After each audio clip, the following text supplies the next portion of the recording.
संत समाज ने आरएसएस प्रमुख मोहन भागवत के बयान पर विरोध किया है। संत समाज ने कहा, वर्ण व्यवस्था स्वर्ण समाज ने नहीं बल्कि ईश्वर ने निर्धारित की है, जिसका उल्लेख गीता में भगवान ने किया है। रामलला के मुख्य पुजारी आचार्य सत्येंद्र दास ने कहा कि श्रेणी पंडितों ने नहीं बनाई है। भगवान ने गीता में स्वयं कहा है कि चारों वर्णों की सृष्टि मैंने किया है। समाज में वर्ण व्यवस्था गुण और कर्म के अनुसार निर्धारित है, लेकिन राजनीतिज्ञों और पदों पर आसीन लोग वर्ण व्यवस्था में भेदभाव कर रहे हैं। सिर्फ सत्ता प्राप्त करने के लालच में लोगों को जातियों में बांटा जा रहा है और यह वर्ण व्यवस्था पंडितों ने नहीं बल्कि राजनीतिज्ञों ने बनाई है। परमहंस दास ने कहा कि देश में विरोधी ताकतें हिंदुओं को तोड़ने के लिए बीच बीच में षड्यंत्र करती रहती हैं। हिंदुओं को एकजुट होकर समाज को आगे बढ़ाने की जरूरत है। जो मोहन भागवत जी कह रहे हैं वो पंडितों ने नहीं बनाया है विभाग। चतुर्वर्णम मया सृष्टम गुण कर्म विभाग सा। भगवान गीता में स्वयं कहते हैं कि चारों वर्णों की सृष्टि मैंने किया है और यह गुण और कर्म के अनुसार हुआ है, जात पात से नहीं हुआ है। ब्राह्मण से मुखमासीत बाहू राजन्या कृतहुरु जद वैसे पदभ्याम शूद्रो अजायत।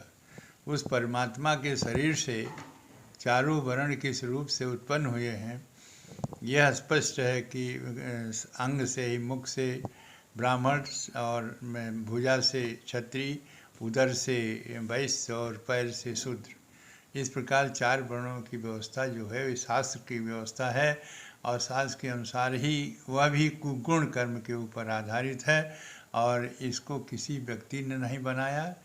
आप आपस में मिल करके सभी, भगवान स्वयं कहते हैं कि सब मम प्रिय सब मम उपजाए, सभी हमारे लिए प्रिय हैं, सभी को मैंने पैदा किया है। तो उसमें जो भेद है वो वही लोग जो नेता हैं, जो किसी भी पद पर आसीन हैं, तो इन लोगों ने भेद बना करके विशेषकर जात पात में बांट करके यह सत्ता लेने वाले इन्हें किए हैं कि जात पात में बांटें, इससे सत्ता हमको मिले।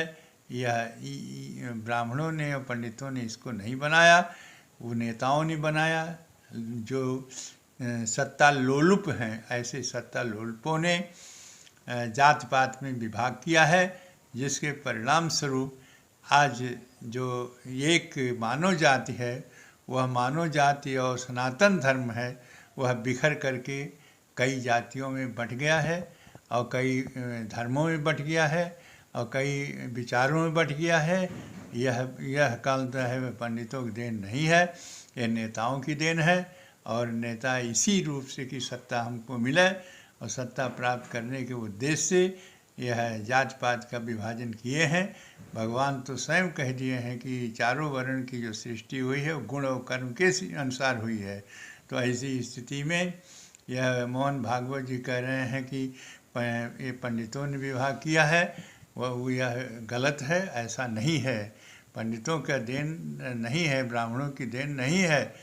राष्ट्रीय स्वयंसेवक संघ के प्रमुख आदरणीय श्री मोहन भागवत जी ने जो कहा है, अयोध्या समेत तपस्वी छावनी पीठाधीश्वर जगत गुरु परमहंस आचार्य, उनके बयान का समर्थन करता हूं कि भगवान सबके लिए हैं, जीव मात्र के लिए हैं, प्राणी मात्र के लिए हैं, मानव मात्र के लिए, सबके लिए हैं और सब भगवान की भक्ति कर सकते हैं। किसी को रोक टोक नहीं है। जो चाहे भगवान की जितनी चाहे भक्ति कर ले और जो चाहे अपने घर में मंदिर बनवा ले, जो चाहे अपने घर में भगवान की पूजा कर ले। लेकिन यहाँ समस्या नहीं है। समस्या यहाँ है कि जो देश विरोधी ताकतें हैं वो हिंदुओं को तोड़ने के लिए बीच बीच में इस तरह के षड्यंत्र करती रहती हैं और कुछ भोले भाले हिंदू उनके षड्यंत्र को नहीं समझ पाते हैं। इसलिए सभी हिंदुओं को एकजुट होकर के समाज को आगे बढ़ाने की ज़रूरत है। रह गई बात उन्होंने जो ब्राह्मणों के लिए कहा है, तो ब्राह्मण देखिए, ब्राह्मण ही नहीं, मैं सवर्णों को बता रहा हूँ कि सवर्णों ने देश के लिए हमेशा, देश और धर्म के लिए हमेशा बलिदान दिया है और दे रहे हैं।